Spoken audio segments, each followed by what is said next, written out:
Well, glad to see this live studio audience here today. You just listened to our house band. That was Dan the Animal Man leading us in.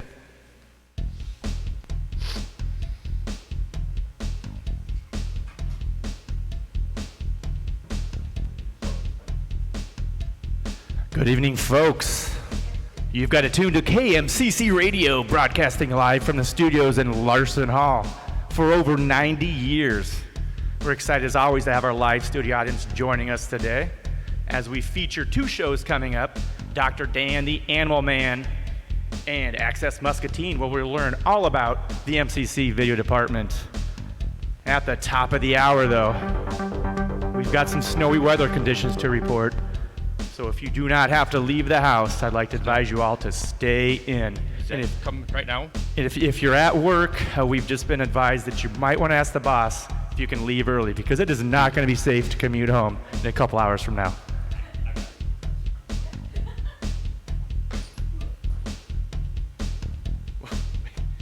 Okay, breaking news. We will not be featuring Dan the Animal on tonight. But we do have Access Muscatine because Chad Bishop, yours truly, is here. Okay, in campus news.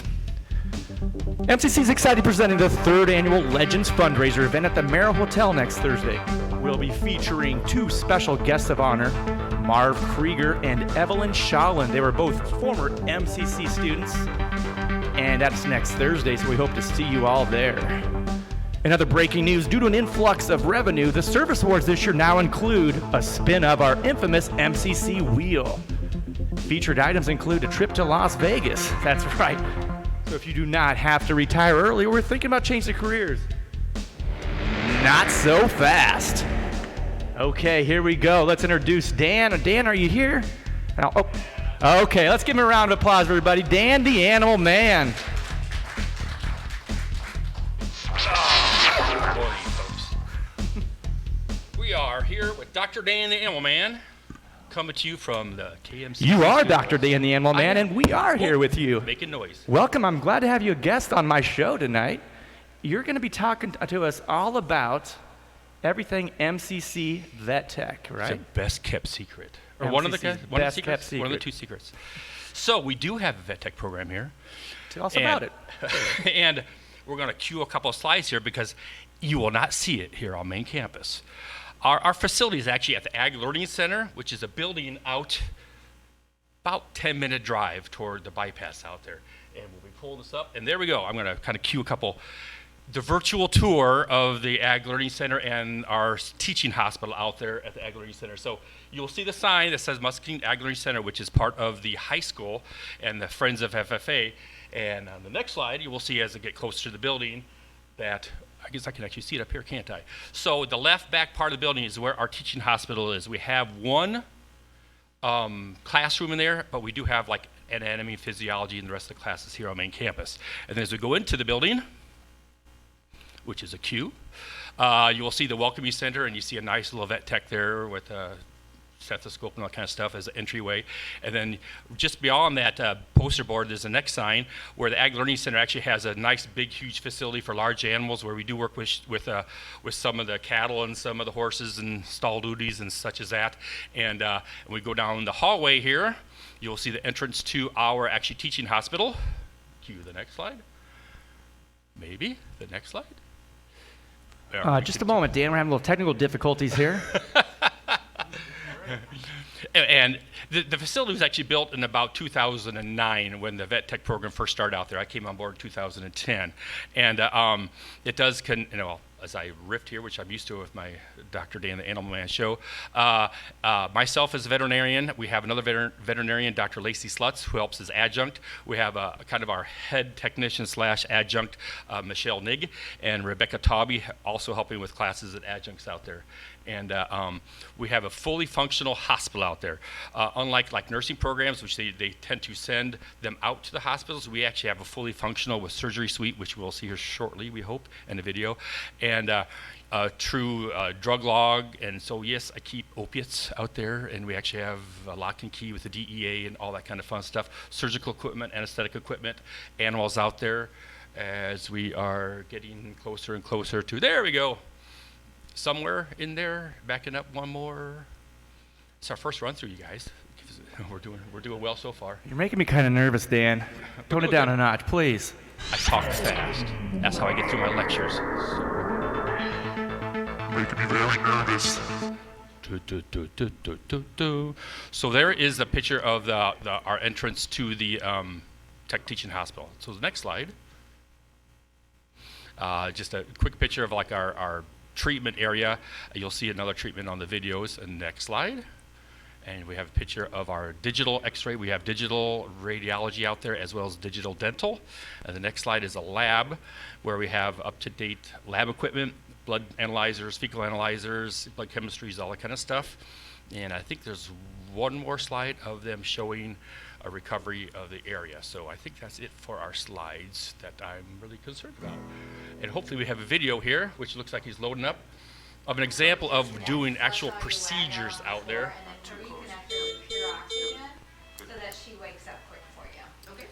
So a lot of times in practice, after you wrote that gotta get continuous, that next one down and Right, and then keep plus sitting one with after it, someone. because I do one simple Because and they're having that's my prolonged shorthand for recovery. just adding one extra full.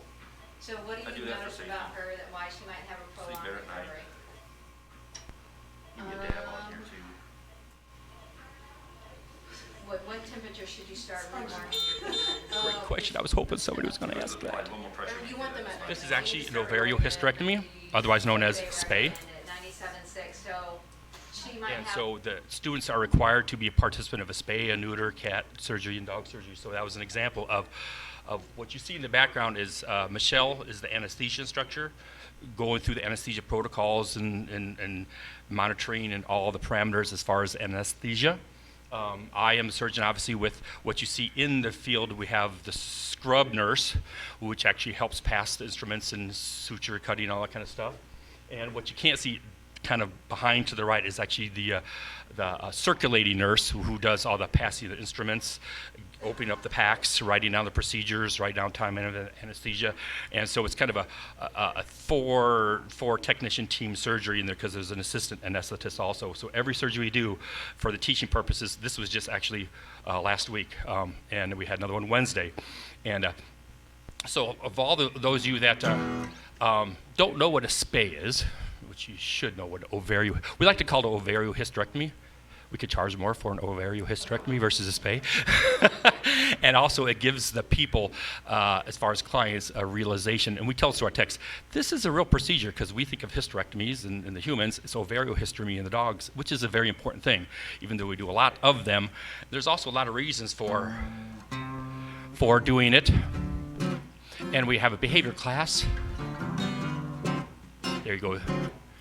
And I write songs in class and I teach. Wrong key. And I like to write songs and play them for my students. And now this song comes from your dog's point of view, okay? Your dog is singing it. Here we go. Well, I'm a puppy and I'm 6 months old. I'm reaching puberty, so I've been told. The hormones are raging, that's a fact. It starts to change the way I act. Some call it neuter and others a spay. I think it's time to take it away, take it away. Take it away. Now I've got a new hobby. I like to hump your grandma's knee. And my owners, they have found the wall turns yellow after I've been around. I'm getting bad habits day by day. I think it's time to take it away, take it away. Bad dog, take it away. Now I'm roaming down the street, looking for that dog in heat. Is that a headlight shining in my eye? I kissed a bumper from a 4-wheel drive, a hit by a car, or a hospital stay. I think it's time to take it away, take it away. Neuter them. Take it away. Here we go. I say you gotta get me neutered. You gotta get me spayed. If you don't do it to me, I will never behave. How about that? Now I got another verse for the lady dogs. That was a guy, right? Those ladies have a different sort of anatomy and hormones, so we got to do one. Here we go.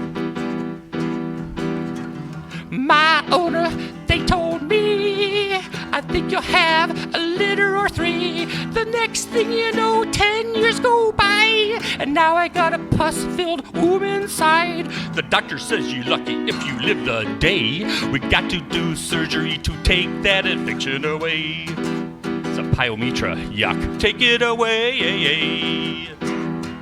Well, now you heard from Dr. Dan that things are getting way, way out of hand. The pet population is gonna bust if we don't take out that uterus. They make much better pets that way, and the responsible thing is to get them spayed. Take it away. Neuter and spay, take it away. Ovarian hysterectomy and castration, take it away. All those here, Bob Barker, right? Take it away. There you go. It's just one of the many songs on my Dr. Dan Unplugged album that I wrote. What's that? The proper answer from a veterinarian is you need to ask my staff. All I do is do surgeries and let them do that, which is part of our program.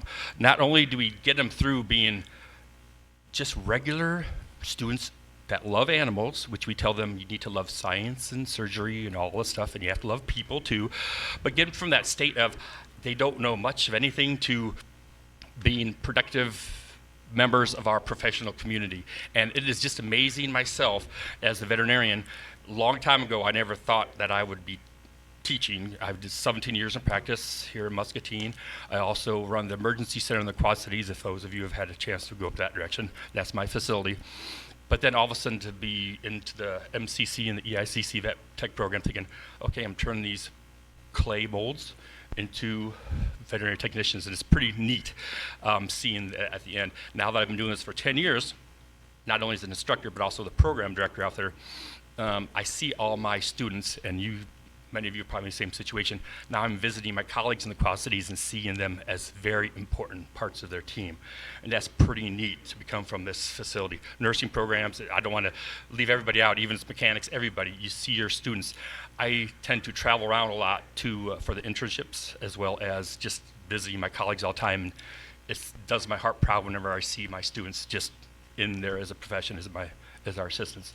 So we have a lot of stuff out there. Oh, I got some random slides of us doing stuff. I am also a barbecue competition sort of a guy and tailgater, so a few things back up.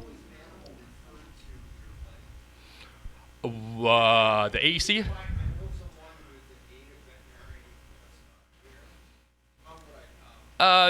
Asking around, looking at websites and stuff like that, asking your routine veterinarian. And the great question, I don't want to I like to talk about the school here too, but that's a good question. I didn't want to divert this away from me personally. But yes, we are taking questions from our live audience, and also we've got online and phone-in questions available too, so let me know when you've got an opportunity. We've got one just in from our website, drdananimalman.com. /question/MCC/Symposium 2020. So if you'd like to Google that. What do we have going on? Okay, let's see here. This one's just in from the hot off the presses. Dr. Dan, it says here, we wrote it out ahead of time just so we'd have it straight. Yes, caller. Do you teach about food animal medicine and management? I mean, I run a farrow to finish operation and often have trouble keeping runt pigs alive. Do you have any suggestions? As a matter of fact, internet caller, we do have also a large animal. As the slide showed, we have quite a large facility out there. We don't work a whole lot with swine particularly, but I have a cattle farm. We go out and do those. And horses, we have some people. But swine in particular, we live in Iowa, and we have to at least tell our technicians in case they go to mixed practice about the swine. And in fact, the class I teach right now is large animal care, large animal nursing. And just ironically, caller, yesterday was a lecture, and the lecture I flipped, and it was about swine medicine. It was actually this question as far as how we take care of little runt piggies, and I sang my students a song about it. They just gave you a thumbs up emoji with the heart face, so thank you. This is one of the students' favorite songs. and it'll educate you, audience members. Well, I'm a little piggy in a farrowing crate. Well, 12 other brothers and sisters I hate.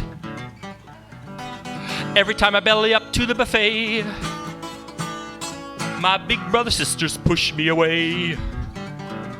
I get bumped, bumped to the back of the line. And now I'm a piggy that's sucking high teat. I try, can't get any milk from it. Every time I push my way to the front, I never quite make it, I'm a runt. I get bumped to the back of the line. I'm starving, I'm weak, wasting away. I ain't gonna make it another day. The farmer better help or I am through, or I'll be feeding all the maggots in the file of poo. Boop doo doo, boopy doo doo. Oh, that's gross. I apologize for that, but that's the truth. Those little runts, here's the educational part, by the way. Those little runts, those 5-pound piggies in a 10-pound piggy world have some problems. There's something about the mama pig, the sow, that we all need to know, is that those cranial mammary glands tend to hold a lot more milk than those caudal glands.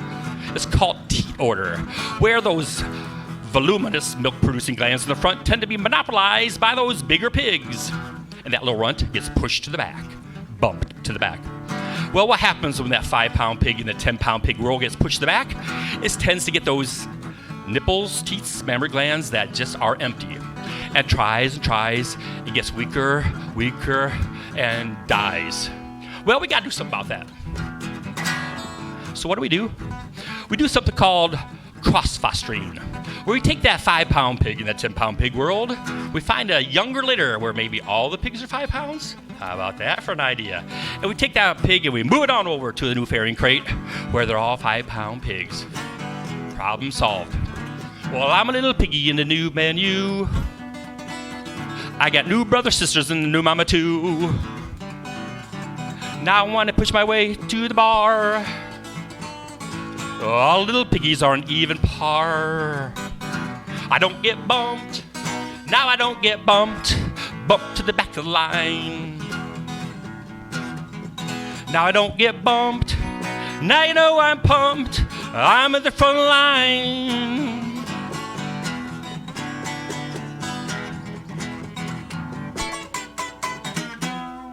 Yeah, that's a fun one. By the way, they have an exam on Monday over this. Yes, questions. We do take questions from the audience. Is this the only program somewhere?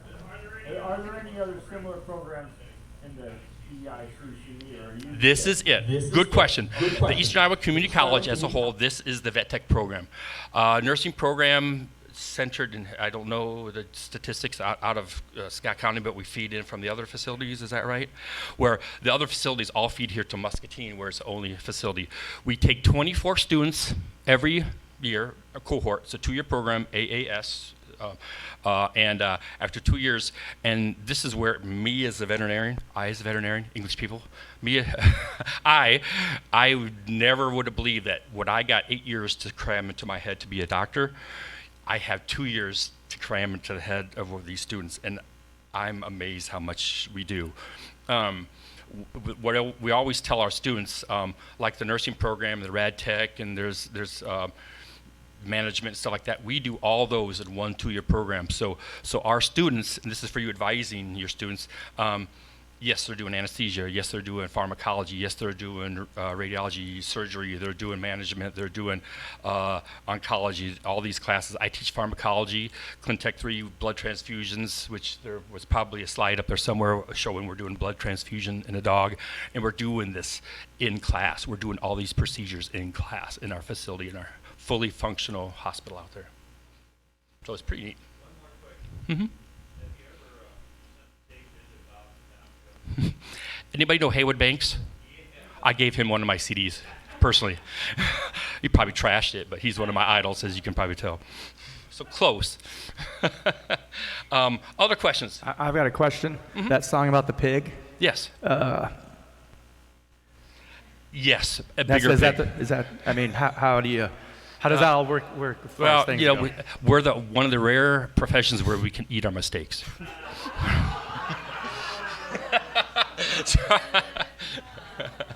So- yes, I did win grand champion at Iowa State Pork Producers. That one may have came up. So yeah, I have a barbecue competition team on top of all the things I do, which is a lot of fun.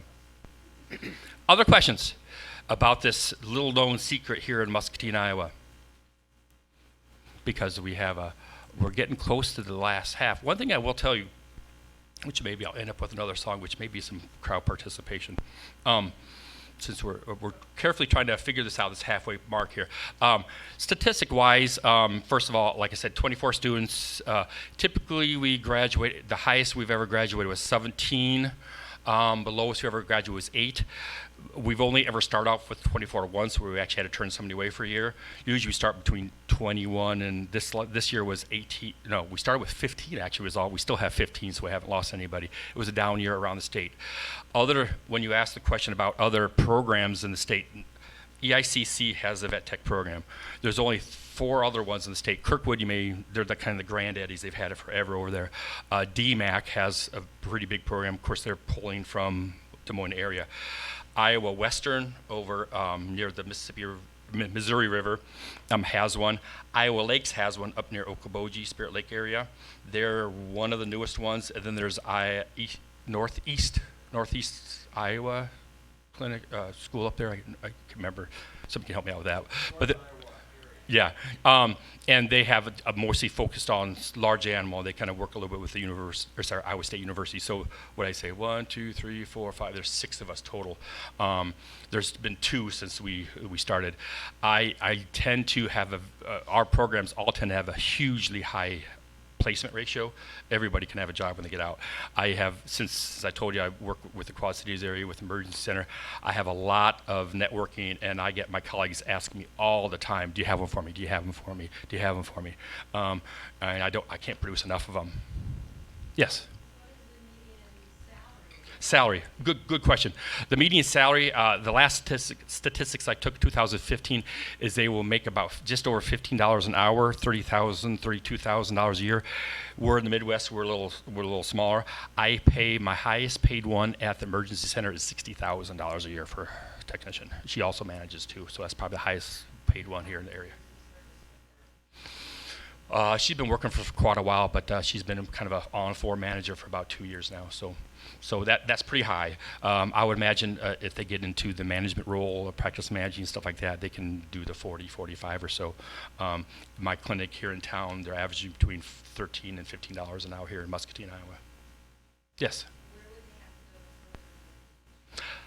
That's great. You're leading into my next song. Awesome. Was she a plant? Further education is very interesting in the vet tech field. First of all, when they finish this 2-year degree, it does not transfer or make anything short for any other degree. So you can't do that and go to vet school and shave off 2 years.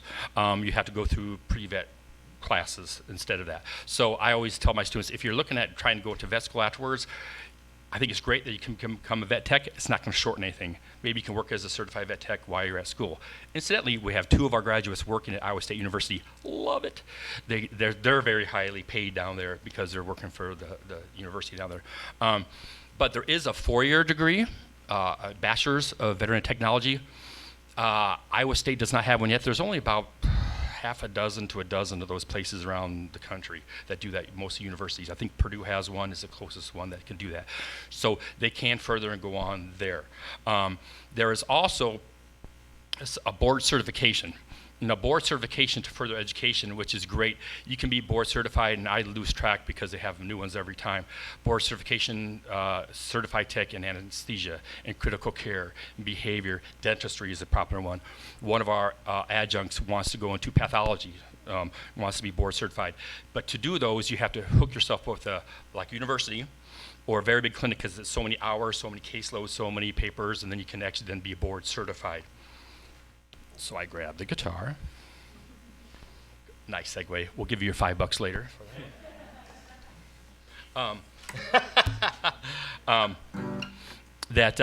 It's a little bit different than in the vet program where you finish your veterinary degree, then you go on to internship, then you do a residency, then you take this board certification, become a board certified veterinarian in these things. So that being said, I should have bought a bottle of water.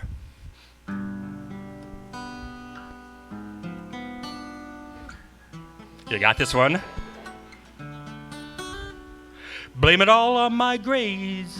I didn't get A's, but C equals DVM. The first in the class, the ones that finish last, the diplomas are all the same. But those that don't quit go on to internships and continue with residencies. They're board certified and they we rely on. They live off referral fees. Oh, I know vets in high places. They bail me out on those tough cases that come my way. And I'll be okay. No, I can't do a pelvic plate. I send those down to Iowa State. Oh, I know vets in the high places. I'm not alone when I pick up the phone to get some quick advice from those high-priced cats they call diplomats. Well, it's better than rolling the dice. I'm doing fine here on the front line. I'm doing A-okay. Why, they got the power in their ivory towers. I'll do all the neuters and spays, 'cause I know vets in high places. They bail me out in those tough cases that come my way. Garth Brooks would have you singing by now. And I'll be okay. Now I can't do a pelvic plate. I send that one down to Iowa State. Oh, I know vets and I have places. Okay, now, all you know, Garth Brooks does a song, and he adds a verse at the end, remember? Well, I had to do that for this symposium. So I wrote one last week so I could involve you guys into this. Well, here we go. Well, I'm just a doc with a regular job, but I can't remember the words. See, I knew I should have practiced it once right before I came. Here we go. I'm just a doc with a regular job here in Muscatine. Did a program for vet tech. They needed a vet, and I got a call from the dean. For 17 years, I had a career I would have never dreamed that I would be teaching, and now I am preaching about the vet techs from MCC. There you go. I know vets in high places. They bail me out on those tough cases that come my way. I see people humming in their head. And I'll be okay. There you go in the back row. Woo! Now I can't do pelvic plates. Yes, I'll send this one down, everybody, to Iowa State. Oh, I know vets. Should we do it one more time for the fun? And high places. Last time, then we switch it over. Okay, everybody. I know vets in high places. They bail me out. Not bad. And places that come my way. And I'll be okay. Now I can do pelvic plates.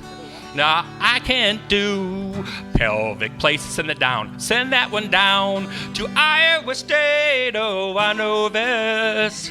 And high places. Thank you, guys. That was fun. All right.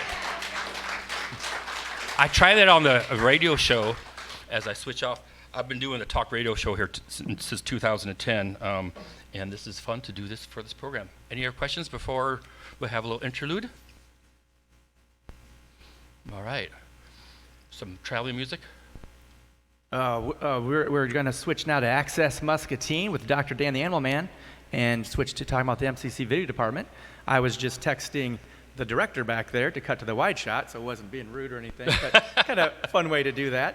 The reason we're doing this as a TV show is because I thought that tell you guys about what I do here by actually just doing it.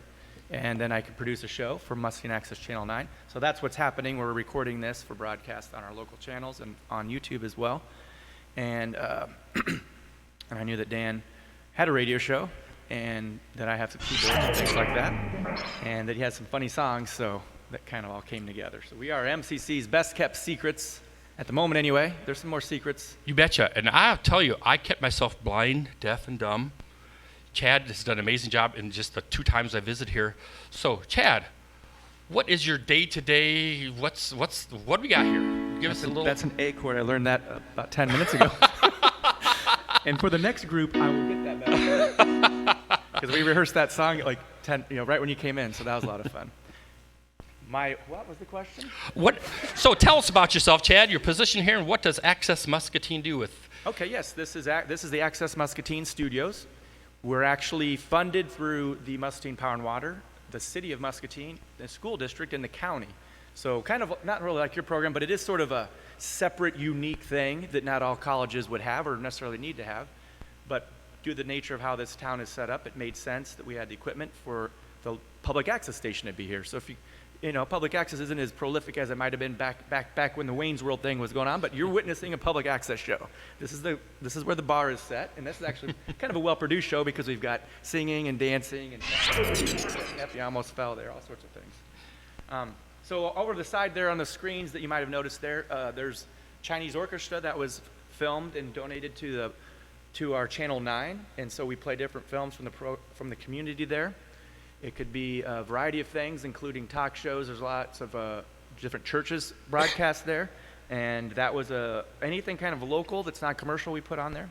City council meetings are something that we cover. So we have a studio at City Hall. And then also school board meetings and county meetings. So Jeremy is a media tech and myself. So it's not a huge department.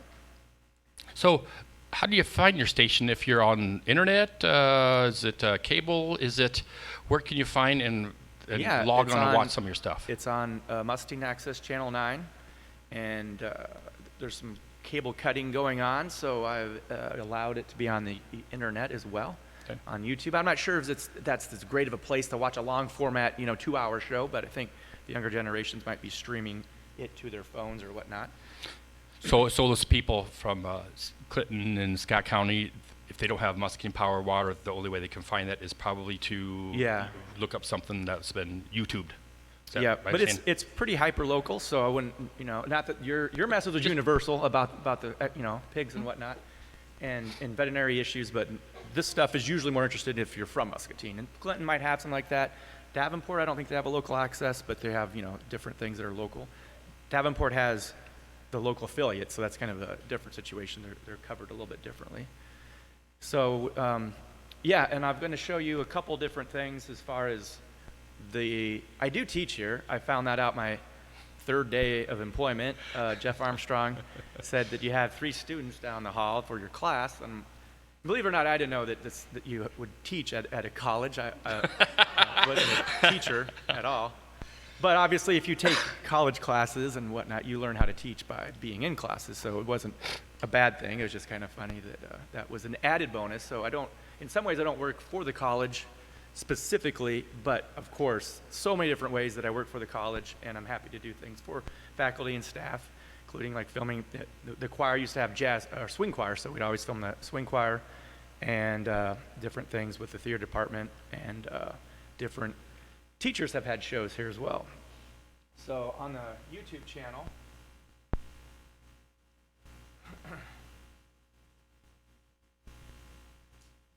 this is our Channel 9 YouTube channel.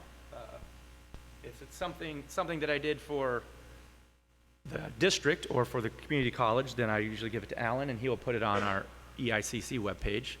I've done some things for student testimonials, and I've done an orientation video for Scott, an onboarding. So sometimes the other colleges hire me, and then other times I do it for the public access, which is my main gig. So I'm just going to kind of peruse through some of these slides. I'm not going to play the whole thing, obviously, but I'll just give you a taste of what we do.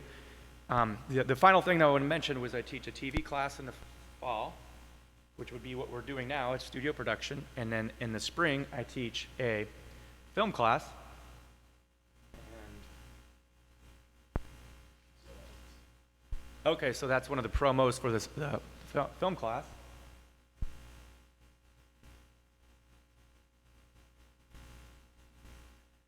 And that would be an example of some of the things that we do. If I'm interested in film that particular semester, then I'll do cinematography, directing, acting, project management, basically anything for everybody. So if you ever wanted to be involved in filmmaking, you don't have to be a camera operator or an actor, you don't have to be in front of the camera, or you don't have to be behind the camera. Producing, selling it, after we make the film, maybe somebody would like to watch it so they can build a poster or market it on YouTube or Facebook. Some people come in and they do beats, or they're into, a lot of people have been interested in music, so that's kind of what this is happening, is we've created a space that we're calling like a, I don't know, digital music art space up in Strand. And one of the things I hope to do is have stations like this. There's a drum machine back there where students can kind of collaborate and make music with the instruments, or obviously, well maybe not obviously, but these phones have any instrument you want. And I've seen one of these sessions before, but it's basically like 5 students in a room, and they're all networked together, and one's playing the piano, and one might be playing the drums, but it's kind of an interesting way to make music, and I'm finding that that might be a good direction to go for students. They seem to want to make YouTube videos. They're not as familiar with television, as far as like the traditional kind of flipping through the channel type thing with the TV guide. So I've evolved into that sort of thing as well. And for the film production class, I actually do run a film festival. It'll be the 6th year. And sometimes I do it here at Strand Hall, so I'll expand that photo.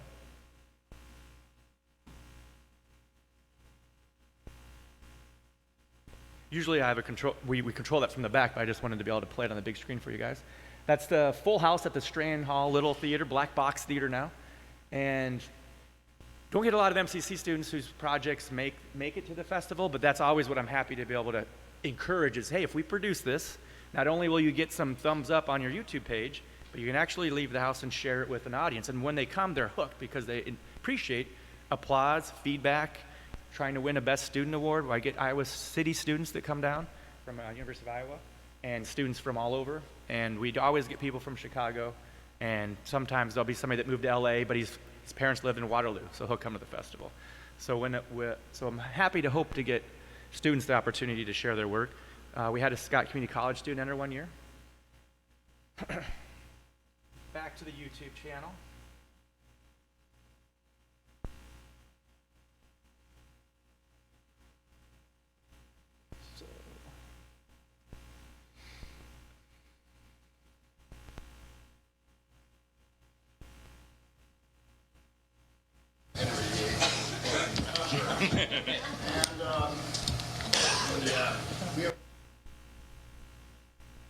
I've heard some good things already, so good. Muscatine. I'm on a lot of committees. So I'm the chair one of the things we do of budget sub. I'm the vice chair of oversight. Is we film community forums at the Student Center. So that's actually kind of an extension of this room. Usually I don't have chairs here, so it's Student Center. The Black Box Theater are extensions of where we film things. And so this is a legislative forum. We've been hosting that for many, many years. Community members come in and tell their legislators what a great job they're doing, basically. It's an hour and a half of just complete compliments. And we're going to start ours right now. How many? I was waiting for a little giggle there because it's very entertaining. If you haven't watched the Q&A of people like to be able to express their opinions about lawmaking. Sounds like the Democratic debate. Yeah, a little Right. bit. So that's one example of some things that we have here, and it could be Jeremy that does that. Now, if students, they don't usually take me up on this, but I like to give them lab points and opportunities to be crew members for some of these things, so they can job shadow or serve as crew members, because we do have a contract with Muscatine Power and Water to help share content, so it kind of works out as a win-win for that.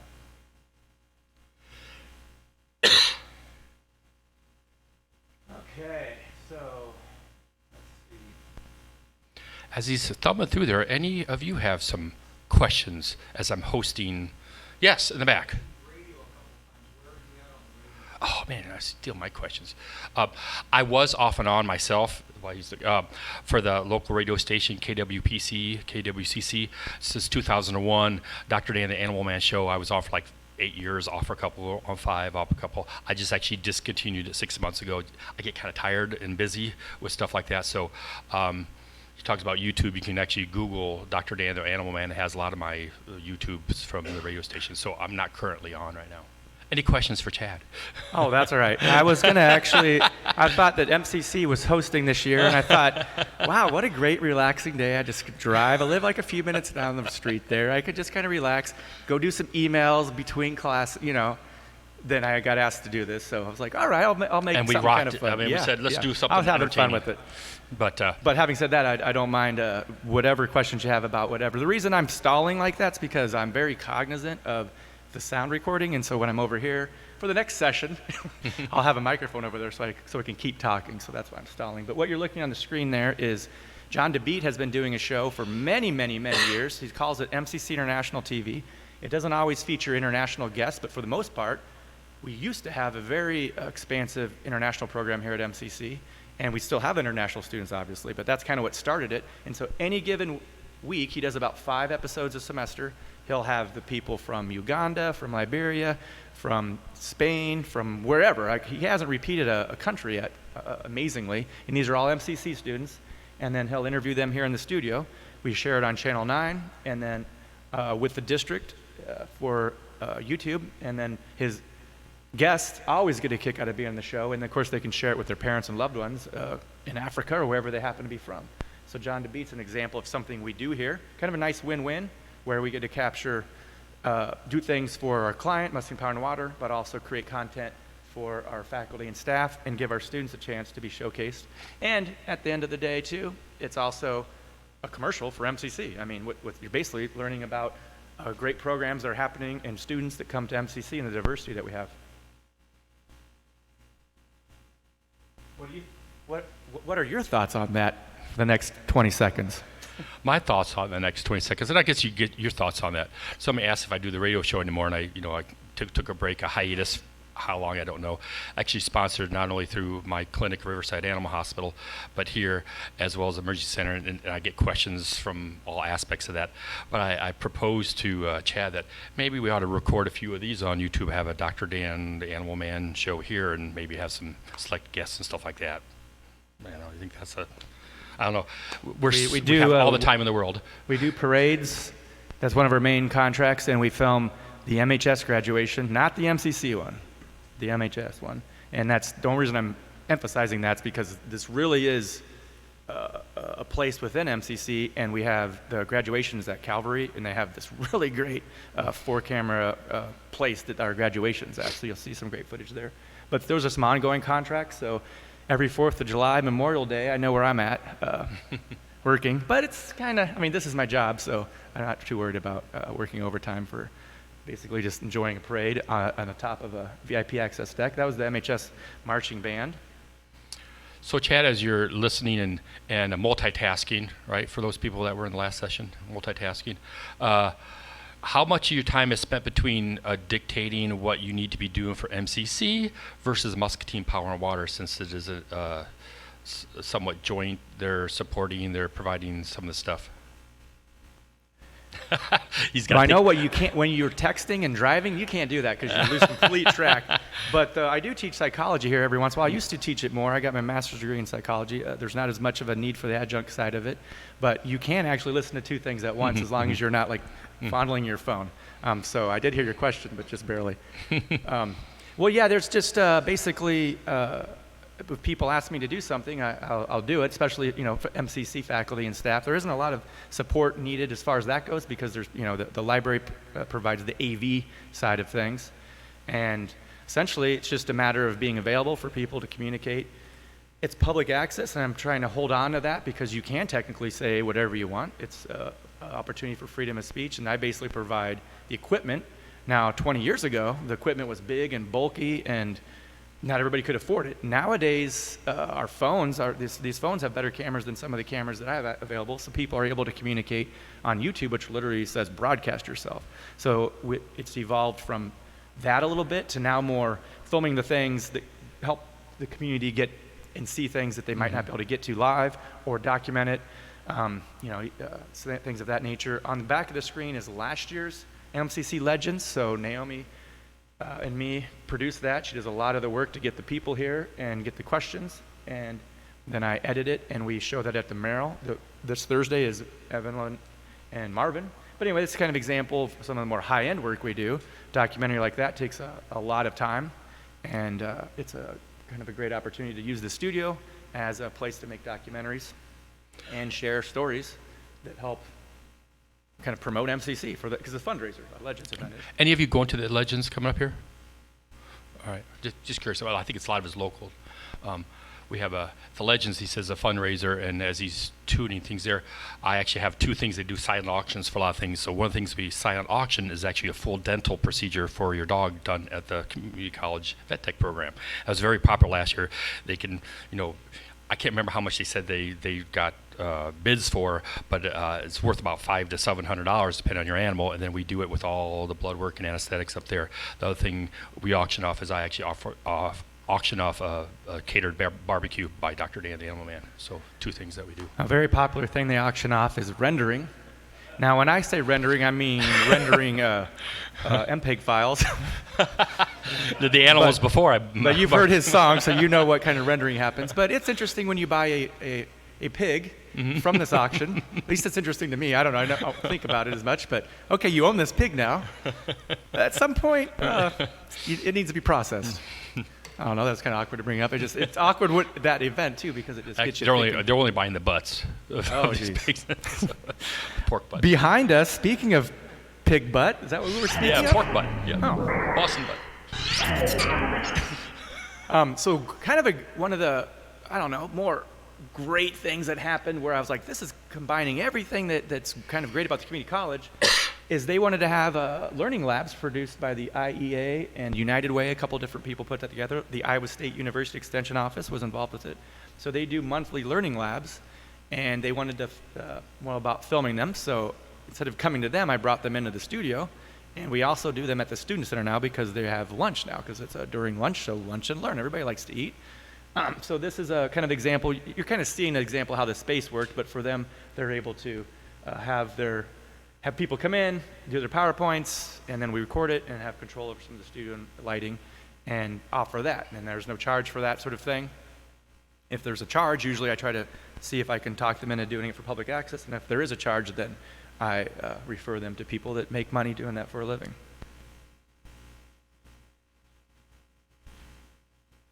That's pretty good. Good. That's pretty good wrap up as far as that goes, because I just kind of wanted to. The main thing I'm showing you, you're just solid. Like that whole thing with Dan playing the guitar and me pushing this button. That's what I do here. And so I think you have plans on a show here at Channel 9. I didn't want to put you on the spot or anything. I know. Because you haven't done your radio show for a while. You took a little break. Mm-hmm. I mean, 20 years in, you deserved a break. Yeah, I took a break in the middle. So, but every once in a while, it'd be kind of fun to have you come out here and sing some songs, and we could put that anywhere as well. So that'd be an example of a great show that Muscatine viewers would watch and listen. And you got all sorts of questions. People would call in different questions about their pets and whatnot. I used to get some pretty crazy ones, you can imagine. Questions from the audience again, but about this facility, about the vet tech program, anything, because we're getting close to wrapping up, maybe a little earlier, but entertain any of those about your pet. It'd be almost an example of Dr. Dan the Animal Man Show, about your equipment.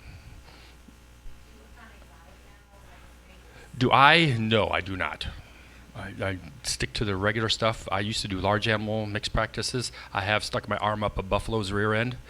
I've done that. That was about as exotic as I get. Do you have a photo of that I could bring up?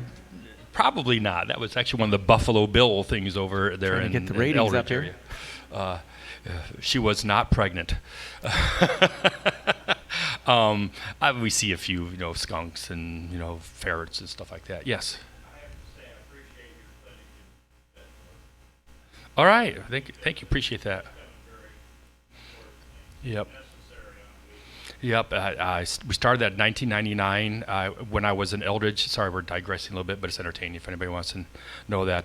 99, I gathered the troops. I was president of the of the Quad Cities Area Vet Association, and we kind of started that with a bunch of veterinarians, in fact, most of the veterinarians, and it's very needed to have the quality of care we have up there. In fact, one of the veterinarians up there, Dr. Bruce Benge, who's my staff veterinarian up there, you know him?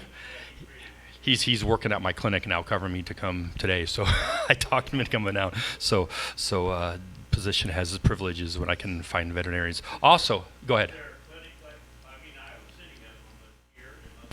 The demographics would not be able to support one. Yeah, so the Animal Emergency Center, Quad Cities, yeah, it supports everywhere from 50-mile radius and then some. So very, very, very good facility up there, high quality, and has some great staff. And I have probably 6 of my graduates working there, some of them in key positions up there. At my own clinic here in Muscatine, Riverside, I kind of have it inside. I wouldn't call it nepotism. I just know I can take the cream of the crop and say, do you want a job here in Muscatine? And I've been able to do that over the past few years, which has its privileges. Any other questions? All right. Well, thank you for tuning in to KMCC Radio, where we've been talking about MCC's best kept secrets. Thank you for watching, and we'll see you next week right here on Muscatine Access, Channel 9 at MCC Studios in Larson Hall.